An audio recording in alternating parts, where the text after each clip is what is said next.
안녕하세요. 최영찬 변호사입니다. 한창 재임용 심사를 진행하시면서 여러 가지로 바쁘실 것 같은데요. 오늘은 재임용 심사 절차와 그 법률적 쟁점에 대한 내용을 좀 소개해 드리고자 준비를 해 보았습니다. 재임용 심사란 대학 교육기관의 교원이 정관으로 정하는 바에 따라서 근무 기간, 근무 조건 등 계약 조건을 정하여 임용할 수 있도록 하고 있는데, 임용권자가 임용 기간이 만료된 교원을 다시 임용할지 여부를 교원인사위원회 심의를 거쳐서 결정하는 제도를 재임용 심사 제도라고 하고 있습니다. 대법원 판결에서 보면 교원으로서의 능력과 자질에 관하여 합리적인 기준에 의한 공정한 심사를 받아서 특별한 사정이 없는 한 재임용되리라는 기대를 가지고 재임용 여부에 대한 합리적인 기준에 의한 공정한 심사를 요구할 권리를 교원이 갖는다라고 판결을 하고 있고, 합리적인 기준에 기초한 공정한 심사가 결여된 것으로 인정되었을 때는 재임용 심사 결과의 사법상 효력 자체가 부정된다고 보아서 재임용 거부 결정은 무효라고 대법원에서 판시를 하고 있습니다. 그러면 이러한 재임용 심사에 대해서 어떤 것이 재임용 거부 처분인지가 또 문제가 되는 경우가 있는데, 결국 이것은 교원소청심사위원회라든가 행정법원, 민사법원에서 어떠한 것이 재임용 거부 처분으로 사법심사의 대상이 되는지 대상 적격의 문제일 수 있는데요. 통상적인 재임용 거부 처분은 임용기간이 만료된 경우에 교원이 교원인사위원회의 심의를 거쳐서 임용하지 않기로 하는 결정이 있었을 때 재임용 거부 처분이라고 통상적으로 이해되고 있지만, 특수한 형태의 재임용 거부 처분도 일부 있어서 소개를 드리면, 재임용 조건 자체를 불리한 조건을 교원에게 제시해서 교원이 재계약을 안 하겠다라고 계약이 무산된 경우라든가, 기존에 설정이 되었던 재임용 기간보다 단축된 기간으로 임용을 하겠다라고 해서 재임용 계약을 체결하지 않거나, 재임용 계약을 체결해서 재임용이 됐었어도 기존보다 기간이 단축되어서 재임용이 된 경우도 특수한 형태의 재임용 거부 처분이라고 해서 사법심사의 대상이 되고, 합리적인 이유가 있지 않으면 위법하다고 판단이 될 수 있는 경우가 많이 있습니다. 경우에 따라서는 재임용 조건에 대한 다툼이 있어서 재임용 심의 신청을 하지 않은 경우조차도 재임용 거부 처분에 유사한 처분으로서 법원에서 본안 판단을 한 사례도 있습니다. 재임용 심사 절차 개요에 대해서 간단히 말씀을 드리면, 일정한 절차를 사립학교법과 교육공무원법에서 규정을 하고 있는데요. 먼저 임용기간 만료 4개월 전까지 반드시 재임용 심사를 신청할 수 있다라는 것을 임용권자, 즉 인사권자가 해당 교원에게 통지를 해 주어야 하고, 그 통지를 받은 날로부터 교원은 15일 이내에 재임용 심사를 신청할 수 있는 것이 원칙입니다. 재임용 심사 절차가 시작이 되면 교원인사위원회에서 최소 15일 이상의 여유 기간을 주면서 의견 진술을 할 수 있는 기회를 부여하는 의견 진술 절차가 반드시 있어야 되고요. 최종적으로 교원인사위원회에서 재임용 여부에 대한 결정이 있었으면 임용 기간이 만료되기 2개월 전까지 반드시 재임용 여부에 대한 결정을 통지하도록 하고 있고, 관련 법령에서는 그 통지는 반드시 구체적인 거부 사유를 적시해서 문서로서 하고 있습니다. 이러한 사립학교법에서 규정하고 있는 재임용 심사 절차와 재임용 심의 신청권에 관련 규정은 강행 규정으로서 정관의 규정이라든가 해당 교원하고의 계약을 근거로 재임용 심의 신청권을 배제하거나 박탈하는 경우에 그 효력이 없다라고 일관되게 법원에서 판시를 하고 있고요. 가장 대표적인 재임용 심의 신청권을 박탈하는 형태 중에 하나가 직급정년이라고 하는 게 있습니다. 일정한 직급에서 근무 연한을 규정을 한 다음에 그 기간이 만료됐을 때까지 승진을 못하게 되면 재임용 심사 자체를 거치지 않고 신분을 잃게 되는 제도를 운영하는 경우가 있고, 교원의 경우에는 강행 규정이라고 해석을 하고 있기 때문에 직급정년 규정을 두어서 일정한 기간이 만료됐을 때 재임용 심사 자체를 하지 않고 해당 직급에서 승진하지 못한 것을 이유로 신분을 상실하게 되는 규정이나 약정을 하였을 때는 헌법이 규정하는 교원지위 법정주의에 반하는 처분이 되어서 사법상 효력이 부정되고 있습니다. 재임용 심사에 관해서 일반적인 절차가 있는데, 소개드리고자 하는 내용은 재임용 심사 절차에서 가장 중요한 3가지 요건을 말씀을 드려보고자 하고 있습니다. 학교법인 쪽 교무팀이나 교원 인사를 담당하시는 분들이 실제 재임용 심사를 진행하실 때 알면서도 준수하는 게 쉽지 않은 부분이 있다 보니까 반복적으로 강조해서 설명을 드리는 부분인데요. 총 3가지 쟁점에 대해서 준수를 하시면 기본적으로 재임용 심사 절차라든가 재임용 심사 결과에 대해서 적법성을 어느 정도 확보하실 수 있으실 겁니다. 첫 번째로는 실질적인 의견 진술의 기회를 부여해야 된다. 재임용 심사 과정에서는 반드시 의견 진술의 기회가 부여되어야 하는데 대법원 판례는 그 의견 진술의 기회가 형식적이지 않고 반드시 실질적으로 보장이 될 것을 요구하고 있고요. 두 번째로는 재임용 심사 기준 자체가 학칙에 정하는 사유를 가지고 재임용 심사하는 것을 요구하고 있습니다. 마지막 세 번째는 최종 재임용 여부에 대한 어떤 심사 결과를 해당 교원에게 통지할 때 재임용 거부 사유에 대해서 반드시 사실관계를 확인할 수 있게 구체적인 사유를 통지해 주는 것을 요구하고 있는데요. 경우에 따라서 정년보장 임용이라든가 승진 임용에 있어서도 재임용 심사하고 유사한 법리가 거의 그대로 적용되는 부분이 있어서 참조하시면 되실 것 같습니다.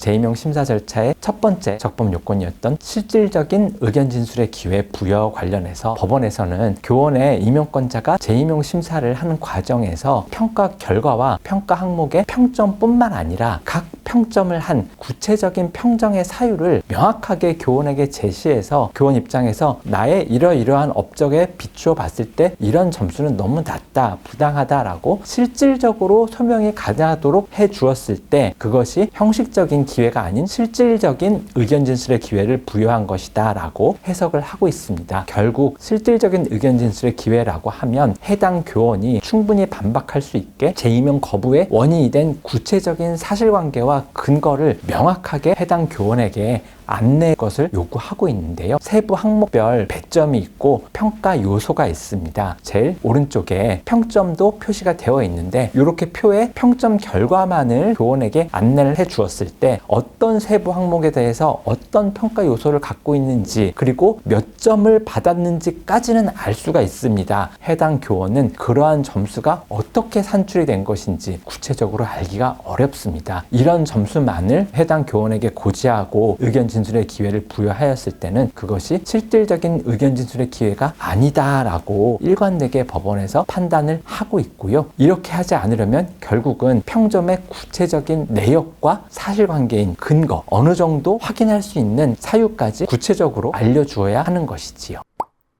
다음으로 두 번째 재임용 심사 기준이란 거는 학칙에서 정하는 심사 기준을 반드시 해당 교원이 재임용 심사를 받기 전에 본인이 어떤 기준에 의해서 심사를 받는지 명확하게 확인할 수 있게 학칙의 심사 기준을 규정을 해 놓으면서 공지되어 있어야 할 것을 요구하고 있습니다. 여기에서 학칙은 고등교육법에서 말하는 학교 규칙에 반드시 한정되지 않고 학칙의 위임에 따라 만들어진 세부 규칙도 가능을 한데 가장 중요한 것은 해당 교원들이 오픈되어 있는 규정 자체가 사전에 고지가 되어 있었고 공고가 되어 있어야 몇 년 지나서 재임용 심사를 받을 때 이러한 기준으로 심사를 받는구나 라는 걸 알 수 있게 해주는 것이 중요한 포인트일 것이고요. 이 재임용 심사 기준에 관련해서 객관성과 명확성이라는 부분을 요구하는데 두 가지와 관련해서 법률적인 분쟁이 발생하거나 법률적인 쟁점이 만들어지고 있습니다. 객관적이고 명확해야 재임용 심사 기준으로서의 적법성이 인정이 될 수 있는데 객관적이지 못한 기준을 먼저 한번 보여드리면 어떤 평가 영역별로 배점이 나누어져 있고 거기에 대한 평가 근거가 어느 정도는 기술이 되어 있는 기준이 있습니다. 그런데 이 기준을 보시면 이 평가 근거 가지고 구체적으로 어떤 평가 영역에서 몇 점을 줄 것인지가 명확하게 확인되지 않고 결국 인사권자의 성향이라든가 인사권자와 교원의 관계, 평소에 어떤 여러 가지 다른 사정들로 인해서 이러한 기준을 가지고 평가를 했을 때 상당히 편차가 발생을 하거나 그 평정한 결과를 가지고 교원소청심사위원회나 법원에서 거꾸로 그 평정이 이 기준에 맞게 이루어졌는지를 확인하려고 할 때 이러한 추상적인 평가 기준만 가지고는 도대체 어떤 영역에서 어떻게 점수를 부여한 것인지 역으로 추적하거나 확인하기가 어렵게 됩니다. 이러한 심사 기준은 객관적이지 못한 기준으로 대표적으로 예시를 들 수 있을 것이고요. 상대적으로 객관적이다라고 인정을 받는 기준도 하나 예시를 들어드리겠습니다.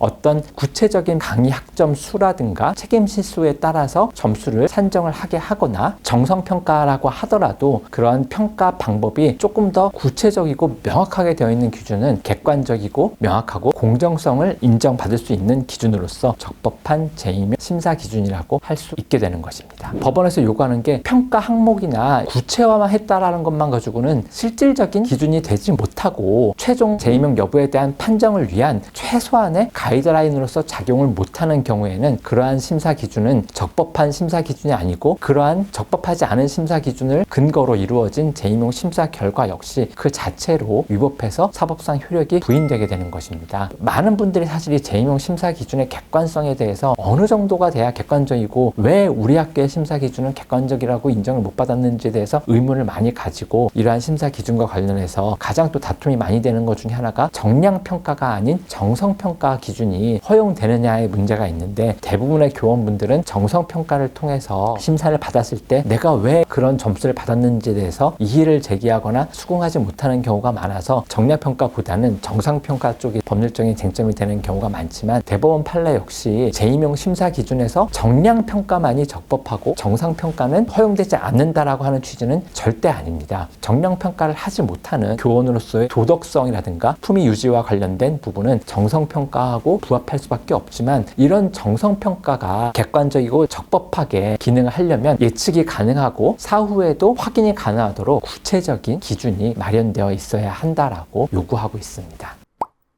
또 가장 많이 문제되는 것 중에 하나가 고등교육법상 학칙은 아니더라도 교원 인사 규정이라든가 인사 지침이라든가 여러 가지 이름의 형태의 규정으로 존재할 수 있지만, 학칙으로 불특정 다수의 교원에게 동일하게 적용되는 심사 기준이 아니라 해당 교원에게 계약을 통해서 심사 기준을 특정 교원에게 적용하려고 하는 경우에는 이것은 학칙이 정하는 재임용 심사 기준이 아니다라고 해서 위법하게 되는데요. 계약 심사 기준을 정했을 때 지나치게 높은 기준으로 약정을 맺었을 때는 너무 불공정하게 엄격한 재임용 심사 기준이 적용되는 문제가 있을 수 있고, 반대로 다른 교원보다 낮은 기준으로 결정을 했을 때는 우수한 교원을 교원으로서 계속 임용을 이어가고자 하는 취지에 부합하지도 않고 다른 교원하고의 형평성의 문제가 발생하기 때문에 개별 약정에 의한 재임용 심사 기준은 위법함을 면치 못하게 되는 것입니다. 재임용 심사 절차에서 최종적인 절차이자 마지막 법 요건 중에 하나인 재임용 거부 사유를 구체적이고 명확하게 통지를 해 주어야 한다는 부분에 대해서 설명을 드리겠습니다. 판례가 일관되게 요구하는 것이 어떤 교원에게 재임용 거부 처분을 하였다면 구체적인 재임용 거부 사유를 명확히 알려주어서 재임용 거부를 왜 자기가 당하게 됐는지 사실관계를 인지할 수 있을 정도로 구체적으로 알려주어야 한다라고 요구를 하고 있는데요. 결국 이 부분에서 재임용 거부 처분 사유의 구체성, 명확성의 문제는 아까 가장 처음에 설명을 드렸던 실질적인 의견 진술의 기회 부여해서 어느 정도로 구체적이고 명확하게 재임용 심사에 대한 내역을 알려주어야 하는지하고 취지가 맞닿아 있는 문제라고 할 수 있습니다. 아까 보여드렸던 표하고 같은 표인데요. 재임용 심사 절차 진행 중에 의견 진술의 기회를 부여하면서 이러한 표만으로 재임용 심사 내역을 알려주었을 때도 해당 교원 입장에서는 본인이 강의평가 영역에서 왜 그 점수를 받았는지 구체적인 내역을 확인할 수 없어 거기에 대해서 구체적으로 반박을 하기가 어렵다는 문제가 발생해서 실질적인 의견 진술의 기회가 부여되지 않았다라고 인정이 될 위험이 있지만, 같은 취지로 최종적인 재임용 거부 사유 역시 각 평가 영역별로 추상적인 평가 요소에 대한 최종적인 점수만 고지를 해주게 된다면 이 점수를 부여받은 이후에 본인이 받은 재임용 거부 처분을 법률상 다투는 과정에서 주장하거나 입증하기가 매우 어려워집니다. 이러한 경우에 재임용 거부 처분 사유가 구체적이지 않아서 위법하게 되는 것을 면하지 못하는 것이고요. 결국 실질적인 의견 진술의 기회와 유사하게 구체적으로 알 수 있게 해주어야 될 인사권자에게 의무가 있는 것이고, 이를 바탕으로 교원이 교원 소청 심사라든가 재판을 통해서 유효하게 효과적으로 다툴 수 있도록 절차적 기본권인 재판 청구권을 보장할 수 있게 해주는 구체적인 거부 사유의 통지가 있을 때 재임용 거부 처분의 최종 통지가 적법하게 되는 것입니다. 오늘 여러 가지 말씀을 드리려고 했는데 부족했을 수도 있다는 생각이 듭니다. 저희 법무법인 바른에는 사학 구조 개선 및 학교 분쟁 대응팀이라고 운영이 되고 있습니다. 요새 학령 인구가 감소하면서 사립대학 운영에 있어서 굉장히 어려움이 많으시고 여러 가지 법률적인 문제가 발생하는 경우가 많이 있는데요. 단순히 교원 인사뿐만 아니라 학교법인의 재산 관리라든가 기본재산의 변동, 학교나 학과의 통폐합이라든가 사립대학 구조 개선 지원에 관한 법률이 시행되었을 때 여러 가지 법률적인 수요가 있을 것이라고 생각이 드는데요. 어떤 법률적인 서비스가 필요하실 때 바른에 연락을 주시면 사학 구조 개선 및 학교 분쟁 대응팀에서 최적의 법률 서비스를 제공해 드리도록 노력하겠습니다. 지금까지 법무법인 바른의 최영찬 변호사였습니다. 감사합니다.